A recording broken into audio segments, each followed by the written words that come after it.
আসসালামু আলাইকুম, আমি জাহিদ ইসলাম, বিবি honours counting assistant teacher, Mejahat high school. প্রিয় শিক্ষার্থীরা, তোমাদের মাঝে আবারও উপস্থিত হয়েছে আরেকটি অনলাইন ক্লাস নিয়ে। আজকে অনলাইন ক্লাসটি হচ্ছে হিসাব বিজ্ঞান নবম দশম শ্রেণীর অধ্যায় 10-এর 6 নং সৃজনশীল প্রশ্নের সমাধান। এর আগে আমরা 5টা সৃজনশীল প্রশ্নের সমাধান আমরা করেছিলাম। আজকে 6 নম্বর কোয়েশ্চনটা আমরা সলভ করব। আজ তোমরা সাথে থাকো, ওকে?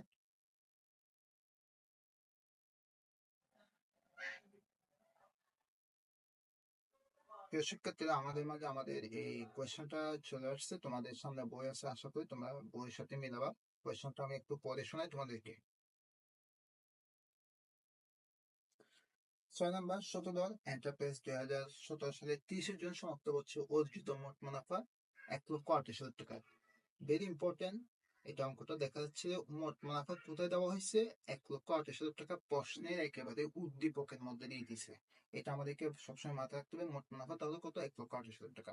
উক্ত তারিখে প্রতিষ্ঠানটির আংশিক গ্রামীণ এবং প্রয়োজনীয় কিছু সমন্বয় সমূহ নিম্নরূপ। ওকে, ওই ক্রমিকাঙ্ক হিসাবে নাম, এই কোটিয়ান পৃষ্ঠ ডেবিট থাকে, এডিট থাকে। উত্তোলন, মালিক আসক্ত উত্তোলন ডেবিট হয় 10,000 টাকা। মূলধন ক্রেডিট হয়, মালিক আসক্ত হিসেবে এই 2,80,000 টাকা।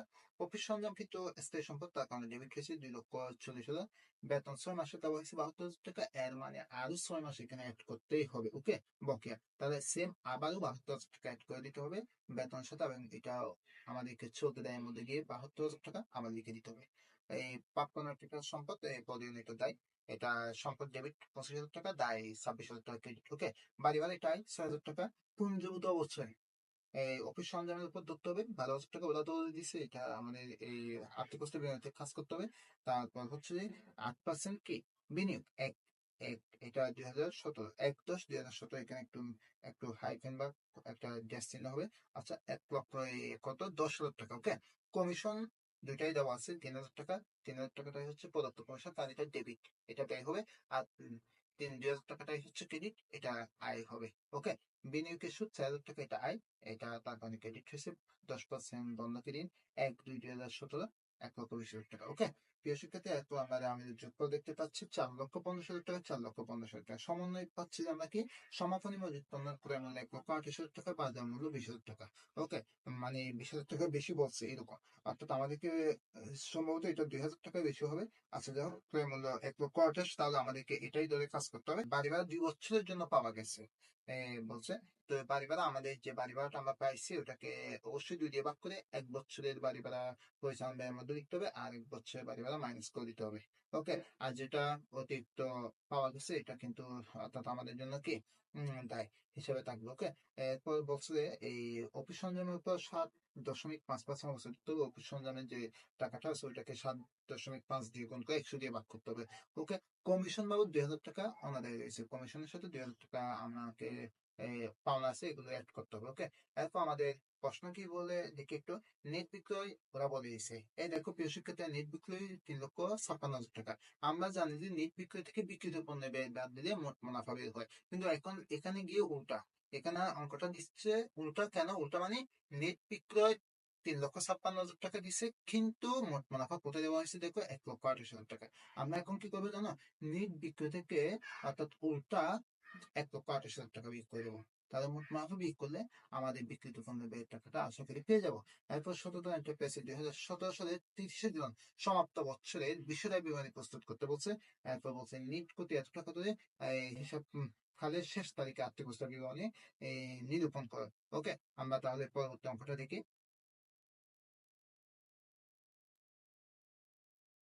প্রিয় শিক্ষার্থীরা, বিক্রিত পণ্যের ব্যয় নির্ণয় করার জন্য আমাদের এই বক্সটা বানাতে হবে। বিবরণ টাকা টাকা। ওকে, আমাদের প্রথমে কি লিখতে হবে, এই নেট বিক্রয়। নেট বিক্রয় কত আছে আমাদের এখানে, আমরা দেখতে পাচ্ছি কত, নেট বিক্রয় 3,56,000 টাকা। কত দেওয়া আছে এটা আমরা দেখে দেখে লিখবো। আর মোট মুনাফাটা প্রশ্নের একেবারে উদ্দীপকের মধ্যে দেওয়া আছে শুরুতে। ওকে, 1,28,000 টাকা, এটা মাইনাস করলে আমাদের উল্টা হিসাবেরই। অর্থাৎ আমরা জানি যে বিক্রয় থেকে বিক্রিত পণ্যের ব্যয় বাদ দিলে মোট মুনাফা বের হয়। এখন ওরা উল্টা আমাদেরকে দিচ্ছে, কিছু করার তো নেই, করতে হবে যেভাবে দিচ্ছে সেভাবে। তাহলে 3,56,000 থেকে মোট মুনাফা 1,28,000 টাকা বিয়োগ করলে 2 লক্ষ আমাদের 28,000 টাকা থাকবে। এটাকে বলে বিক্রিত পণ্যের ব্যয়। এরপর আমরা দেখতে পাচ্ছি প্রিয় শিক্ষার্থীরা বিষয় বিবরণী প্রস্তুত করতে বলছে আমাদেরকে। বিষয় বিবরণী প্রস্তুতের জন্য আমাদেরকে প্রথমে চকটা বানাতে হবে, বিবরণ টাকা টাকা টাকা। ওকে, আমাদের এখানে বলছে ওরা বিষয় বিবরণীর মধ্যে ওরা তো অর্ধেক করে দিছে দিছে মনে হয় এখানে, কারণ এই মোট মুনাফা কত বলছে 1,28,000 টাকা। এই কাজটা ওরা করে দিছে। ওকে, হম, এটা যখন ওরা বলে দিছে আমরা লিখবো মোট মুনাফা প্রশ্নের প্রদত্ত 1,28,000 টাকা লিখবো। ওকে, 1,28,000 টাকা লিখার পর বাদ পরিচালন ব্যয়। বাদ কি দেবো? পরিচালন ব্যয়। পরিচালন ব্যয়ের মধ্যে প্রথমে আসবে বেতন। বেতন আমরা দেখতে পাচ্ছি 6 মাসের 72,000 টাকা, তাহলে আমরা 72,000 টাকা দেবো। আর 6 মাসের এখানে দেওয়া নেই, যোগ বকেয়া বেতন দেবো 72,000 টাকা। ওকে, 72 কত হবে? 1,44,000 টাকা। মানে 6 মাসের এটা দেওয়া আছে আর 6 মাসের দেওয়া নেই। ওকে, আমরা এরপর দেখতে পাচ্ছি কমিশন। কমিশন আছে এখানে কত? 3,000 টাকা। ওকে, 3,000 টাকাটা এটা ব্যয়, এই কমিশন লিখবো 3,000 টাকা। ওকে, আর এটা তো আয়, এটা আয়ের ক্ষেত্রে লিখবো। এরপর আমাদের অফিস সরঞ্জামের উপর অবশ্যই করতে হবে। অফিস সরঞ্জাম আছে কত? আমাদেরকে একটু দেখতে হবে, 2,40,000 টাকা। 2,40,000 টাকার উপর 7.5% অবশ্যই বের করলে হবে যে 18,000 টাকা। ওকে, তাহলে আমাদের তিনটায় পরিচালন ব্যয়, তিনটা যোগ করলে 1,65,000, এটা উপর থেকে মাইনাস 1,28,000 থেকে মাইনাস করলে 37,000 টাকা। কিন্তু কোথায় আসছে দেখো, 1,28,000 টাকা ছোট, 1,65,000 টাকাটা বড়। তো এই ছোট থেকে বড় বের করলে অবশ্যই ক্ষতি আসবে। সেই জন্য আমাদের এখানে নাম দিতে হবে পরিচালন ক্ষতি। ওকে, যোগ অন্যান্য আয়। অন্যান্য আয়ের মধ্যে আয়গুলো সবসময় ক্রেডিট থাকবে। মনে রাখতে হবে আয় সবসময় কি? ক্রেডিট। ওকে, আয় যখন ক্রেডিট, আমরা ক্রেডিট থেকে নিচ্ছি, তাহলে আমাদের আয়ের মধ্যে প্রথমে আছে কি? বাড়ি ভাড়া 6,000 টাকা। ওকে, বাড়ি ভাড়া 6,000 টাকা, কিন্তু এখানে দেখো বাড়ি ভাড়া 2 বছর বলছে, এর মানে 6,000 টাকাটা এটা 2 বছরের জন্য। তাহলে 1 বছর অবশ্যই কি করতে হবে? অগ্রিম। বেশি দেওয়া হয়েছে, এটা মাইনাস করবো। 3,000 টাকা মাইনাস করলে আমাদের আর থাকবে আর 3,000 টাকা। ওকে, তারপর আমরা দেখতে পাচ্ছি বিনিয়োগের সুদ আছে 1 লক্ষ টাকার উপর 8% ধরতে হবে। এটা 1 লক্ষ টাকা হবে। 1 লক্ষ টাকার উপর যখন 8% আমরা বের করবো, 8,000 টাকা বের হবে, রাইট? 8,000 টাকা যখন বের হবে, আমরা 8,000 টাকা কিন্তু লিখতে পারবো না, কারণ আমরা ইতিমধ্যে বলছি যে এখানে দেখো বিনিয়োগের সুদ 4,000 টাকা ক্রেডিটে দিয়ে দিচ্ছে। তাহলে 8,000 টাকা থেকে 4,000 টাকা যখন ওরা দিয়ে দিচ্ছে, তাহলে আমরা বিনিয়োগের সুদ লিখবো কত? 4,000 টাকা।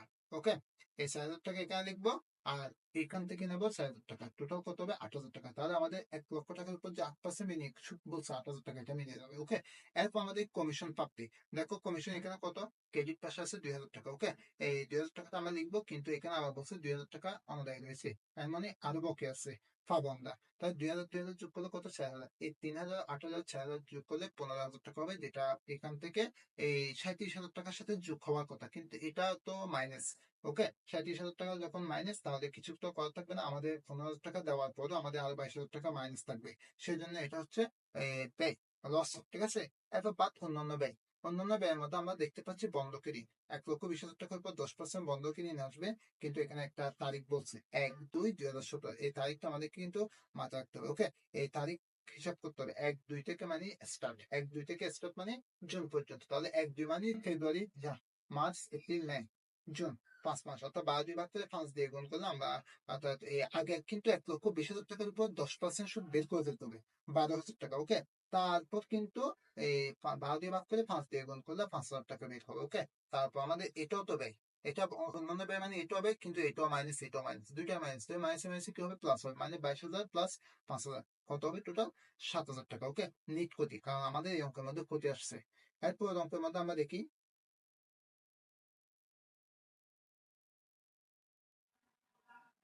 প্রিয় শিক্ষার্থী, এরপর বলছে নিট ক্ষতি 27,000 টাকা ধরে হিসাবকালের শেষে তারিখে আর্থিক অবস্থা বিবরণী প্রস্তুত করতে বলছে। মানে আর্থিক অবস্থা বিবরণীর জন্য আমরা চক দিচ্ছি, তাহলে বিবরণ টাকা টাকা। ওকে, তাহলে প্রথমে স্থায়ী সম্পদ আসবে।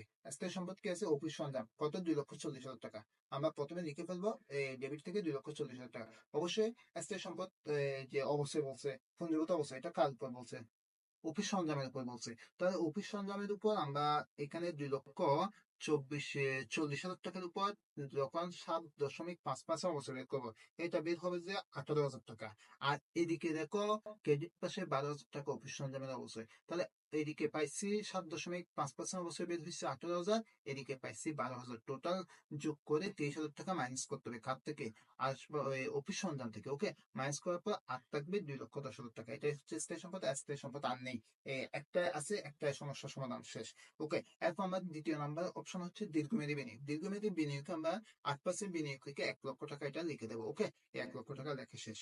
সেক্ষেত্রে এখানে 10,000 টাইপ ভুল হচ্ছে, এখানে 1,00,000 টাকা হবে। তোমাদের আশা করি তোমাদের সামনে বই আছে, তোমরা এটা শুদ্ধ করে নিবা। ওকে, এরপর আমরা চলতি সম্পদ, 3 নাম্বার যে সম্পদটা ওইটা হচ্ছে চলতি সম্পদ। চলতি সম্পদে হচ্ছে যে আমাদের প্রাপ্য নোট। প্রাপ্য নোট কিন্তু চলতি সম্পদ কত, 25,000 টাকা। ওকে, 25,000 টাকা লিখবো।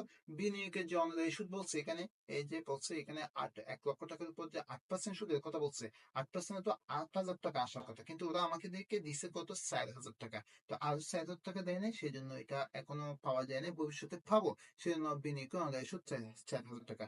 আর সমাপনী মজুত পণ্য তো তোমরা জানোই, সমাপনী মজুত পণ্য চলতি সম্পদ। চলতি সম্পদ কত, 1,28,000 টাকা লিখবো। সমাপনী মজুত পণ্য অনাদায়ী কমিশন, এই যে এখানে 2,000 টাকা এখনো অনাদায়ী রয়েছে, মানে কমিশনটা আমি পাবো কিন্তু এখনো পাই নাই, ভবিষ্যতে পাবো। তাহলে ভবিষ্যতে যখন পাবো তাহলে এটা সম্পদ, তাহলে এটা 2,000 টাকা আমাদেরকে দিয়ে দিতে হবে। 25, 60 এবং 1,28,000, 2,000 টাকা যোগ করলে 1,69,000 টাকা। তাহলে আমরা এখানে দেখতে পাচ্ছি 2,10,000 হচ্ছে স্থায়ী সম্পদ, 1,00,000 হচ্ছে দীর্ঘমেয়াদী বিনিয়োগ, আর চলতি সম্পদ হচ্ছে 1,69,000। সবগুলো যোগ করলে আমাদের মোট সম্পদ হবে 4,69,000 টাকা। তাহলে আমরা মোট সম্পদ পেয়ে গেছি। এখন দায় যোগ মালিকানাসত্ত্বের কাজ করতে হবে। মালিকানাসত্ত্বের কাজটা আমরা আগে করে ফেলি। মালিকানাসত্ত্ব কাজ করতে গেলে প্রথমে কি দিতে হবে, মূলধন। মূলধন কত আছে, 2,28,000, 2,80,000 টাকা। ওকে, মূলধন কত বলছে এখানে, 2,80,000 হবে। ওকে, এখানে একটু বলছি, এখানে হবে 2,80,000 টাকা। ওকে, এরপর আমরা দেখতে পাচ্ছি মূলধনের সাথে অবশ্যই নিট ক্ষতি মাইনাস। এখানে যে বলছে 27,000 টাকা যখন আমরা মাইনাস করবো, তাহলে আমাদের আর থাকবে কত, এই 2,53,000 টাকা। 2,00,000 কত, 53। এখানে 2,28,000 হবে না, এখানে 2,80,000 হবে। ওকে, এই মূলধন এখানে যা আমাদের যা আছে তা দিতে হবে। এরপর মাইনাস উত্তোলন। উত্তোলন তোমরা জানো মাইনাস করতে হবে। উত্তোলন কত আছে, 10,000 টাকা। 10,000 টাকা যখন মাইনাস হবে আরো কমে গেছে। এখন ফাইনালি মালিকানা সূত্রের উত্তর হচ্ছে 2,43,000 টাকা। ওকে, এরপর আমাদের দায়। দায় কিন্তু দুইটা, একটা হচ্ছে দীর্ঘমেয়াদী দায়, একটা হচ্ছে স্বল্পমেয়াদী দায়। স্বল্পমেয়াদী দায়কে আমরা চলতি দায় বলি, আর দীর্ঘমেয়াদী দায় হচ্ছে যে দায় একবার নিলে কয়েক বছর যাবত পরিশোধ করতে হয়। ওকে, বন্ধকি ঋণ, এই যে 10 নম্বরে বলছে 10% বন্ধকি ঋণ কত, 1,20,000 টাকা। ওকে, তো 1,20,000 টাকাটাই হচ্ছে আমাদের দীর্ঘমেয়াদী দায়, এটা আমরা লিখবো। এরপর চলতি দায়। চলতি দায় মানে যেগুলো স্বল্প মেয়াদী দেয়। স্বল্প মেয়াদী মানে আজকে নিবে, কালকে শেষ হবে, এরপর দিন নিলে 2-1 মাসের মধ্যে শেষ হবে, এরকম। আর দায়গুলো থাকবে ক্রেডিট পাশে। দেখো, বকেয়া বেতন, এই যে এখানে বলছে বেতন 6 মাসে দেওয়া হয়েছে 72,000, আর 6 মাস বকেয়া আছে, কিন্তু 6 মাসে সেম। 6 মাসে যদি 72 আসে আর 6 মাসে আসবে 72, তাহলে 50-50। ওকে, তাহলে এই বেতন, বকেয়া বেতন 72,000 টাকা।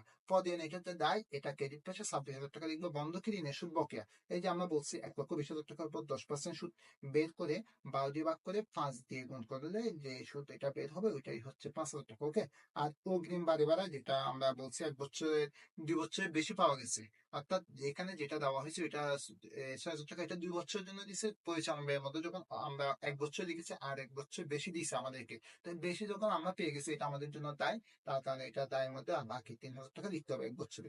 ওকে, 72,000, 26,000, 5,000, 3,000, এগুলো হচ্ছে চলতি দেয়। এগুলো সবগুলো যোগ করলে 1,06,000 টাকা। তাহলে আমাদের এটাই হচ্ছে 1,06,000 হচ্ছে চলতি দেয়, 1,20,000 হচ্ছে দীর্ঘমেয়াদী দেয়, আর 2,43,000 হচ্ছে মালিকানা সত্ত্বের উত্তর। ঠিক আছে, তাহলে এই তিনটা যোগ করলে 4,69,000 টাকা হয়ে যাবে। তো দায় যোগ মালিকানা সত্ত্বের উত্তর শেষ।